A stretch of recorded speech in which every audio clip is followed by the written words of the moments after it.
नमस्कार, प्रदेश की खबरों में आपका स्वागत है। मैं हूं आपके साथ आकाश और आई नजर डाल लेते हैं आज की तमाम बड़ी खबरों पर। कृषि बिल को लेकर मुख्यमंत्री शिवराज सिंह चौहान ने कांग्रेस नेता राहुल गांधी पर निशाना साधा है। उन्होंने राहुल गांधी पर तंज कसते हुए कहा कि 9 मन तेल होगा न राधा नाचेगी। इस तरह उन्होंने शायराना अंदाज में राहुल गांधी पर हमला बोला। उन्होंने बयान देते हुए कहा कि कांग्रेस कृषि बिल को लेकर भ्रम फैला रही है, जबकि इस बिल से किसानों को फायदा होगा और उनकी आय दोगुनी होगी। ना 9 मन तेल होगा ना राधा नाचेगी। कृषि बिल नहीं, काय को भ्रम फैला रहे हो। एक तरफ राहुल गांधी ट्रैक्टर पर सोखा लगा के घूम रहे हैं, खेती जाने नहीं, किसानी जाने नहीं, पता नहीं प्याज जमीन के ऊपर होता है कि नीचे होता है। ये तीनों कृषि बिल किसान के हित में है, किसानों की आय दुगनी करने के लिए। इमरती देवी फिर चर्चा में है। इस बार भी उनका वीडियो वायरल हो रहा है। इमरती परेशान है, कह रही है कि सीएम साहब और महाराज साहब झूठे नारियल मत फोड़ना। झूठ इमरती को पसंद नहीं। कांग्रेस उनके इस वीडियो का मजा ले रही है और बीजेपी नेता सफाई दे रहे हैं। क्या सीएम शिवराज और भाजपा पर कांग्रेस की ओर से लगाए जा रहे झूठे भूमि पूजन के आरोपों से भाजपा के मंत्री परेशान हैं? ये हम नहीं कह रहे, बल्कि ये सवाल बीजेपी सरकार में मंत्री इमरती देवी के बयानों की वजह से उठ रहे हैं। कांग्रेस नेत्री और राज्य महिला आयोग की अध्यक्ष शोभा ओझा ने शुक्रवार को पत्रकार वार्ता आयोजित की। उन्होंने प्रेस कॉन्फ्रेंस कर कहा कि मध्य प्रदेश में पिछले लगभग 1.5 दशक से महिलाओं के प्रति जघन्य अपराधों में साल दर साल बेतहाशा वृद्धि हुई है। दुष्कर्म, सामूहिक दुष्कर्म, दुष्कर्म के बाद हत्या, मारपीट और छेड़छाड़ जैसी तमाम अन्य घटनाएं आम हो चुकी हैं और ऐसा लग रहा है कि दुष्कर्मी और गुंडों ने इस राज्य की धरती को अपना अभ्यारण्य बना लिया है, जिसके कारण अब महिलाओं में घोर असुरक्षा की भावना व्याप्त हो गई है। प्रदेश के 70,000 से ज्यादा अध्यापकों की 20 साल की वरिष्ठता शून्य हो सकती है। इन्हें नए कैडर में 2018 से नियुक्त किया गया है। 1998 से नियुक्त ये वे शिक्षाकर्मी हैं जिनका अध्यापन संवर्ग में संविलियन किया गया था। 2018 में विधानसभा चुनाव से पहले तत्कालीन राज्य सरकार ने अध्यापक संवर्ग के संविलियन की घोषणा की थी। इसके लिए मध्य प्रदेश राज्य स्कूल शिक्षा सेवा नाम से नया कैडर भी बनाया गया था। इस नए कैडर में 2018 से नियुक्ति देने का प्रावधान किया गया। इंदौर के खासगी ट्रस्ट द्वारा देश भर में हजारों करोड़ की संपत्तियां बेचने के मामले में मध्य प्रदेश सरकार के कई रिटायर्ड अफसरों की भूमिका सवालों के घेरे में है, क्योंकि ट्रस्ट के बोर्ड में शामिल रहे अफसरों की सहमति से ही ट्रस्ट ने देश के कई राज्यों में संपत्तियों को कई मोल बेचा है। ऐसे में 2 पूर्व मुख्य सचिव MP श्रीवास्तव और BP सिंह ने भी संपत्ति बेचने की मंजूरी के लिए हस्ताक्षर किए थे। तब BP सिंह इंदौर के संभाग आयुक्त थे और अब मध्य प्रदेश राज्य निर्वाचन आयोग के आयुक्त हैं। निष्पक्ष जांच के लिए BP को इस जिम्मेदारी से हटाया जा सकता है। खाद्य नागरिक आपूर्ति और उपभोक्ता संरक्षण विभाग के प्रमुख सचिव फैज अहमद किदवई ने पेट्रोल और डीजल पंप खोलने के लिए single window clearance system software का उद्घाटन किया। उन्होंने कहा कि इस ऐप के द्वारा पेट्रोल और डीजल पंप खोलने के लिए आवेदकों के लिए 8 विभागों से अलग अलग NOC प्राप्त करना होती है, जिसके कारण मैन्युअली मिलने वाली इन अनुमति से आवेदकों को क्रम में इंतजार करना पड़ता है। किदवई ने बताया कि इस सॉफ्टवेयर के माध्यम से दस्तावेजों के भौतिक सत्यापन की आवश्यकता नहीं होगी। इसके प्रत्येक चरण में संबंधित विभाग को समय सीमा के बारे में SMS और ईमेल के द्वारा रिमाइंडर भेजे जा सकेंगे। मध्य प्रदेश में 28 सीटों के लिए होने वाले उपचुनाव में विकास के मुद्दे पर शिवराज सिंह चौहान के नेतृत्व में सरकार बनेगी। भाजपा के पास विकास का मुद्दा है तो कांग्रेस के पास उपचुनाव में कोई मुद्दा है ही नहीं। ये बात अनुसूचित जाति मोर्चा के राष्ट्रीय अध्यक्ष और पूर्व मंत्री लाल सिंह आर्य ने चंदेरी प्रवास के दौरान पत्रकारों से कही।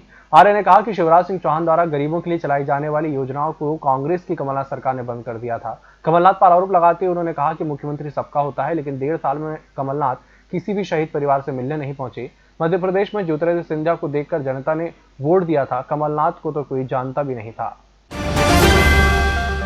मध्य प्रदेश कांग्रेस कमेटी के अध्यक्ष के मीडिया समन्वयक नरेंद्र सलूजा ने कहा कि राजनीतिक इतिहास में पहली बार भाजपा में ऐसा अविश्वास देखने को मिल रहा है कि शिवराज जी विभिन्न उपचुनाव वाले क्षेत्रों में आयोजित बूथ सम्मेलनों में जाकर कार्यकर्ताओं और अपने नेताओं को मंत्रोच्चार के साथ सुपारी संकल्प दिला रहे हैं कि वह पार्टी के लिए ईमानदारी निष्ठा से काम करेंगे। राजधानी भोपाल के कोईफिजा थाने में होमगार्ड जवान के खिलाफ छेड़छाड़ का मामला दर्ज कराने वाली लड़की ने पुलिस पर परेशान करने के आरोप लगाए हैं। होमगार्ड पर कार्रवाई की मांग को लेकर शुक्रवार शाम वह CM हाउस के पास मोबाइल टावर पर चढ़ गई। करीब 80 फीट से अधिक ऊंचाई पर पहुंचने पर लोगों की नजर उस पर पड़ी। लड़की कार्रवाई की मांग पर अड़ी रही। पुलिस से मिली जानकारी के अनुसार 27 साल की लड़की जहांगीराबाद में रहती है, वह प्राइवेट जॉब करती है। कोरोना संक्रमण के खतरे के बीच होने वाले मध्य प्रदेश में अब तक के सबसे बड़े उपचुनाव में इस बार बहुत से नजारे बदले हुए नजर आएंगे। चुनावी रैलियां, पोलिंग बूथ और प्रत्याशियों का चुनाव प्रचार भी कुछ अलग होगा। इसी बीच चुनाव आयोग ने कोरोना को देखते हुए राजनीतिक दलों के लिए स्टार प्रचारकों की व्यवस्था में बदलाव किया है और पहले के चुनावों की तुलना में उपचुनाव में स्टार प्रचारकों की संख्या कम कर दी है। गुरुवार को चुनाव आयोग की तरफ से स्टार प्रचारकों की सूची में कटौती किए जाने की जानकारी दी गई। चिकित्सा शिक्षा मंत्री विश्वास सारंग शुक्रवार को प्रदेश कांग्रेस कार्यालय पहुंचे, जहां उन्होंने पत्रकार वार्ता को संबोधित करते हुए उपचुनाव में कांग्रेस के उपचुनाव के लिए अन्य राज्यों के कांग्रेसी नेताओं के आने के सवाल पर जवाब देते हुए कहा कि कांग्रेस में आपाधापी स्थिति बनी हुई है और उनमें झटपटाहट है, इसलिए कांग्रेस इंपोर्टेड नेताओं को मध्य प्रदेश ला रही है। देखिए, भारतीय जनता पार्टी में हर कार्यकर्ता जनता के बीच सेवा करने के लिए कटिबद्ध है। हमारा बूथ स्तर का कार्यकर्ता हो, जिला स्तर का हो, प्रदेश स्तर का हो या राष्ट्रीय स्तर का हो, हम हर समय जनता के बीच रहकर पार्टी की रीति नीति कार्यक्रम को आगे बढ़ाते हैं। इसलिए हम तो हर चुनाव में जाते हैं। ये अलग बात है कि कांग्रेस में जिस प्रकार से आपाधापी मची हुई है और कांग्रेस में जो छटपटाहट है, उसी का परिणाम है कि वो इंपोर्टेड नेताओं को मध्य प्रदेश बुला रही है। इस बार पूरे देश में दुर्गा उत्सव पर कोरोना का साया रहेगा, लेकिन केंद्र सरकार ने नवरात्रि मनाने की छूट दे दी है। वहीं मध्य प्रदेश में दुर्गा प्रतिमाओं की हाइट पर लगी पाबंदियां भी हट गई हैं, जिसको देखते हुए लोगों में उत्साह है। 27 अक्टूबर को दुर्गा उत्सव की शुरुआत होगी, जिसको लेकर मूर्तिकारों की मूर्तियां बनकर तैयार हैं। राजधानी भोपाल के साकेत नगर स्थित मूर्तिकार अनूप डे दुर्गा प्रतिमाओं में कोरोना की झांकियां बना रहे हैं। वहीं दूसरी ओर पूरे देश इस दुर्गा उत्सव में मां दुर्गा से इस महामारी को जल्द खत्म होने की प्रार्थना करेगा। हमें माता से निवेदन है, जो महिषासुर को उन्होंने जो वध किया था, सब देव देवियों से उन्होंने अपना आशीर्वाद प्राप्त करके महिषासुर को नाश किया। वैसे ही कोरोना काल में कोरोना सारा दुनिया को जैसे हिला के रखा है। हम भक्तगण माता के ऊपर इतना विश्वास है, उनका शक्ति का सामने कोरोना परास्त हो जाएंगे। और ये 9 दिन हम लोग व्रत करके माँ को प्रसन्न करके हम माँ से यही आशा प्राप्त होते हैं, जो कि कोरोना को नाश करे और हम लोगों को कोरोना से मुक्त दिलाए। सारा दुनिया, सारा पृथ्वी इससे मुक्त प्राप्त हो, यही माता जी से हमारा एकमात्र कामना है। ग्वालियर की लोकायुक्त टीम ने श्योपुर शहर की आंगनवाड़ी कार्यकर्ता के घर छापा मारा। कार्रवाई के दौरान कार्यकर्ता के घर से आय से 30 लाख रुपए ज्यादा की संपत्ति मिली। टीम ने आरोपी महिला के खिलाफ भ्रष्टाचार निवारण अधिनियम की धाराओं के तहत केस दर्ज कर लिया है। मामला शहर के IDBI बैंक के पीछे वाली गली का है। यहाँ ग्वालियर की लोकायुक्त टीम ने सुबह करीब 6 बजे शहर के 2 आंगनवाड़ी केंद्र पर पदस्थ कार्यकर्ता ईवा चौहान के घर छापा मारा। चुनाव आते ही सरकार ने कोरोना की गाइडलाइन में बदलाव कर दिया है। केंद्रीय गृह मंत्रालय ने चुनावी सभाओं के लिए 100 लोगों की बाध्यता को खत्म कर दिया है। इसे लेकर पूर्व मंत्री PC शर्मा ने भाजपा पर निशाना साधा है। उन्होंने बयान देते हुए कहा कि पूर्व मुख्यमंत्री कमलनाथ की सभाओं में हजारों लोगों की तादाद में लोग आ रहे हैं। इसे देखकर भाजपा ने डरकर कोरोना की गाइडलाइन में बदलाव किया। लेकिन मध्य प्रदेश में अब बिकाऊ नहीं टिकाऊ विधायक रहेंगे और प्रदेश की कमल नहीं कमलनाथ की जरूरत है। इसके अलावा उन्होंने कहा कि सरकार को चुनाव के साथ ही धार्मिक आयोजनों में भी 100 लोगों की बाध्यता को खत्म करना चाहिए। कमलनाथ जी की सभाओं में जो भीड़ उमड़ के आ रही, सुनने के लिए आ रही है, इतना दबाव पड़ा कि ये सरकार को कहना पड़ा कि अब 100 की लिमिट बंद कर दी इनने।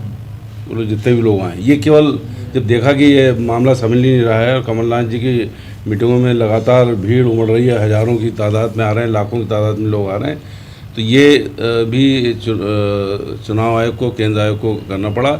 लेकिन इसके साथ ही मैं फिर कह रहा हूँ कि मध्य प्रदेश में कमल की नहीं कमलनाथ की लहर है और इसीलिए 28 की 28 सीट हम जीतेंगे। आज सीहोर के कोविड-19 के लिए 38 नर्सों की अस्थायी भर्ती को लेकर नर्स पद की आवेदिकाओं ने चयन समिति और सीहोर की जिला स्वास्थ्य विभाग पर गलत तरीके से भर्ती किए जाने का गंभीर आरोप लगाया है। दरअसल अस्थायी रूप से 1 माह के लिए नियुक्त करने के लिए 23 सितंबर को एक चयन प्रक्रिया की गई। इसके बाद 7 अक्टूबर को जिनको नर्स की नियुक्ति दी गई उन्हें अन्य उम्मीदवार अपात्र बता रहे हैं। साथ ही चयन प्रक्रिया में फर्जीवाड़ा करने के गंभीर आरोप भी उन्होंने लगाए हैं। इसको लेकर उन्होंने CMHO को भी आवेदन दिया है। मैंने जो है GNM nursing and BSc nursing first year running, मेरा जो अनुभव है 18 ईयर्स अनुभव है। मेरे पास डिग्री जो डिप्लोमा है, 18 साल का एक्सपीरियंस है। काफ़ी समय से मैं काम कर रही हूँ। जब से जो है लॉकडाउन प्रक्रिया कोविड-19 नर्सिंग स्टाफ की स्टार्ट हुई है, तब से लेके आज तक मैं फॉर्म डाले जा रही हूँ। और ये जो हमारे साथ संबंधी हैं, ये मेरी जो जूनियर स्टाफ है, इनके परसेंटेज 80.53 हैं, इनका अभी तक नहीं हुआ है। और जो मैं खुद हूँ 18 साल एक्सपीरियंस वाली हूँ, मेरा भी नहीं हुआ है। क्या कब कैसी वैकेंसी निकली थी, कब ये निकली? कोविड-19 जो है 30 सितंबर को निकली हुई थी, जिसका चयन अभी हुआ है।